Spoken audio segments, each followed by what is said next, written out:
Hola chiquibais, en este vídeo veremos el tema más hijoeputa de todos, el teatro desde los años 70 a la actualidad. Contexto histórico, el teatro. Tras la transición a la democracia en 1976, el teatro en España vivió una transformación notable. Surgió una variedad de tendencias y artistas de diferentes generaciones ocuparon los escenarios. Dos aspectos destacados fueron el respaldo institucional y el cambio hacia una mayor importancia de la representación sobre el texto. Durante los años 80, el teatro recibió un apoyo significativo por parte del Estado, con la creación de instituciones, la restauración de espacios teatrales y la promoción de festivales. 1. El teatro en los años 80 y 90. Grupos de teatro independiente. Menos importancia al texto, creación colectiva e inclusión de elementos no verbales. Destacan sobre todo los catalanes Els Joglars y la Fura dels Bouls. Teatro del texto.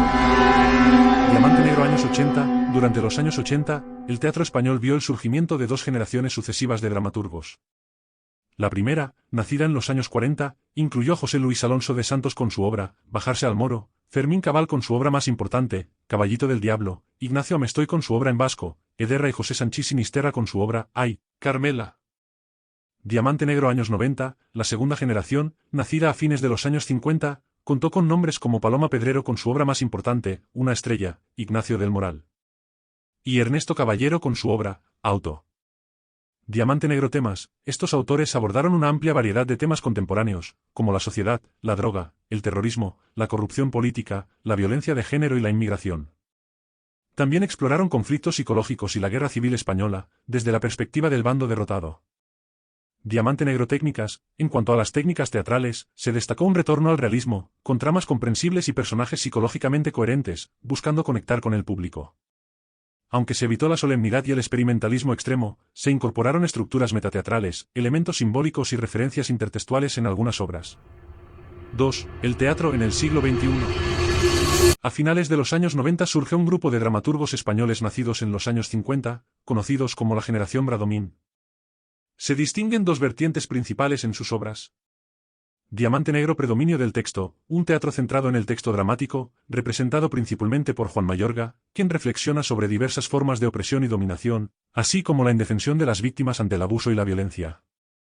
Sus obras exploran temas como la Guerra Civil Española, el Holocausto y la corrupción política y económica. Algunas de sus obras más destacadas incluyen Cartas de amor a Stalin en 1997, Immelbey en 2003 y Amelín en 2005. Diamante Negro obras experimentales, un teatro de experimentación radical influenciado por diversas corrientes artísticas, como el teatro de la crueldad y el happening, donde la representación usa el performance e escenas breves y comprimidas, con la violencia y provocación buscando reacciones intensas. Ejemplos destacados son Angélica Lidl y Rodrigo García. Adiós Panda de Mamarrachos, y Yo Juan el concursillo lo financia el PSOE. En este vídeo vamos a ver el siguiente tema. La lírica desde los años 70 a la actualidad. 1. La lírica en los años 80 y 90. Poesía de la experiencia. Como autores importantes encontramos a Luis García Montero, Álvaro Salvador y Javier Egea con La otra sentimentalidad, Miguel Dors, John Juaristi y Almudena Guzmán con Usted. La poesía de la experiencia se caracterizó por su conexión con la cotidianidad y la intimidad, buscando recuperar el vínculo con el lector. Algunas características incluyen el antivanguardismo, la ambientación urbana contemporánea, la ficcionalización del yo, la función civil de la poesía con temas como el amor, el tono conversacional e inclusión de la narración y también la recuperación de formas métricas tradicionales. Poesía del silencio, indagación metafísica.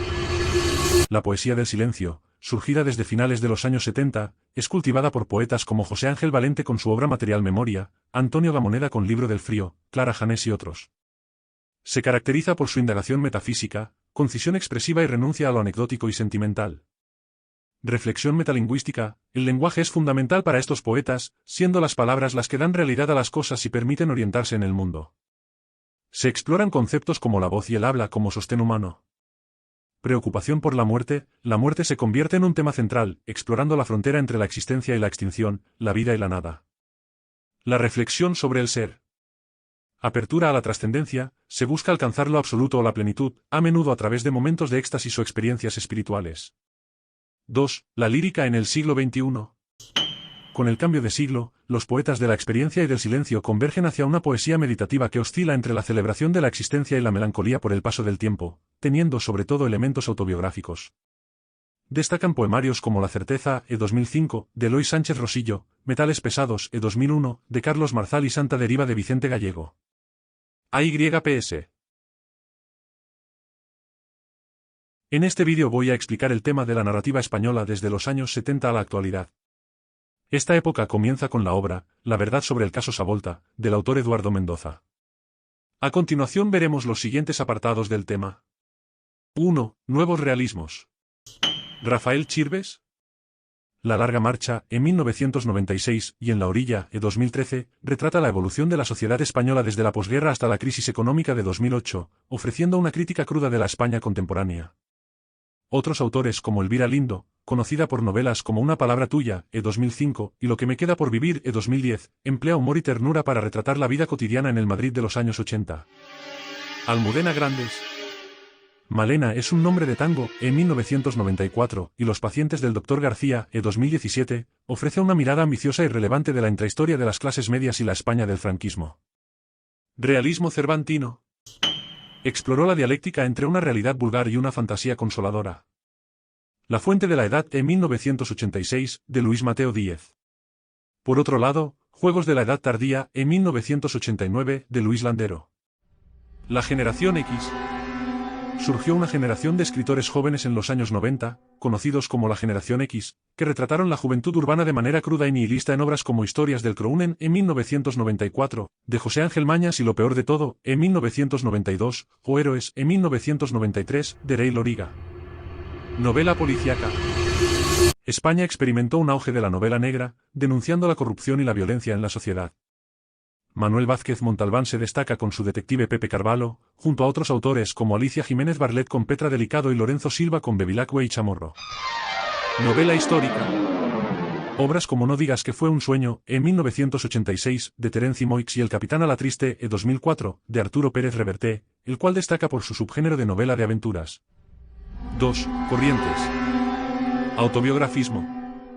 Llamados como escritores del yo. Francisco Umbral con Mortal y Rosa, en 1975, sobre la muerte de su hijo. Jorge Semprún con La escritura o la vida, en 1994. Autoficción y metaficción, que mezcla elementos biográficos con ficción, se combina con la metaficción, que reflexiona sobre el proceso de escritura de la novela, como en las obras de Javier Cercas y Enrique Vila Matas, así como en las creaciones de José María Merino y Juan José Millás con Papel mojado. Fusión de géneros. Se superponen autobiografía, biografía, ensayo y otros, creando un género multiforme. Ejemplos notables incluyen El intruso de Javier Cercas, como La sombra que se va de Antonio Muñoz Molina y La ridícula idea de no volver a verte de Rosa Montero, donde se entrelazan la investigación histórica y la experiencia personal del autor. 3. Autores. Antonio Muñoz Molina, en 1956. Su obra refleja su preocupación por el fanatismo y la injusticia, temas que aborda en novelas como Sefarad. Muñoz Molina reelabora subgéneros narrativos, como la novela policíaca, en obras como El invierno en Lisboa, también fusiona elementos autoficcionales en novelas como la de Beatus Ahí y El viento de la luna, se caracteriza por minuciosas descripciones y amplios periodos oracionales. Javier Marías. Es conocido por obras como Todas las almas, Corazón tan blanco y Berta Isla. Su estilo inconfundible se define por la inserción de digresiones reflexivas en la narración, la recurrencia de temas fundamentales como la responsabilidad de callar o decir, saber o ignorar y las referencias a otros textos, especialmente a obras de Shakespeare. Marías emplea una sintaxis complicada y reiteraciones, también temas como la traición, integridad e identidad de la persona. Enrique Villamatas, en 1948. Su profunda reflexión sobre la literatura en su obra Bartleby y compañía, 2001, mientras que El mal de Montano, 2002, es un ejemplo de autoficción. Vila Matas explora cómo la literatura puede ser tanto una enfermedad como una cura, al separarnos de la vida mientras nos ayuda a comprenderla. Javier Cercas, en 1962. Ha destacado con obras como Soldados de Salamina, 2001, El impostor, 2014, y Anatomía de un instante que exploran la identidad y la autoficción. Sus novelas se centran en personajes históricos, mientras que el autor mismo a menudo se convierte en un personaje dentro de sus propias historias. Cercas desdibuja los límites entre géneros, mezclando la indagación histórica con sus circunstancias personales y el proceso mismo de escritura. El cuento. La revalorización del cuento breve y el microrrelato es una característica destacada de la narrativa española contemporánea. Obras como Babacuac en 1988, de Bernardo Achaga, Que me quieres, amor, 1996, de Manuel Rivas, y 86 cuentos en 1999, de Kim Monzó, resaltan temas universales y exploran la realidad desde perspectivas diversas. ¿Últimas voces? Entre los narradores recientes, se observa el uso de estrategias como la autoficción y la metaficción, con la inclusión de elementos innovadores. Destaca Agustín Fernández Mayo y su proyecto Nocilla, que fusiona la cultura pop con estructuras fragmentarias y diversos materiales. La generación Nocilla incluye a escritores relacionados con la literatura afterpop. También se destaca el surgimiento de novelas con ambientación rural, como Intemperie e 2013 de Jesús Carrasco. Además, hay una corriente feminista notable, liderada por escritoras como Cristina Morales, quien cuestiona las estructuras sociales desde una óptica radical y transgresora en obras como Lectura Fácil e 2018.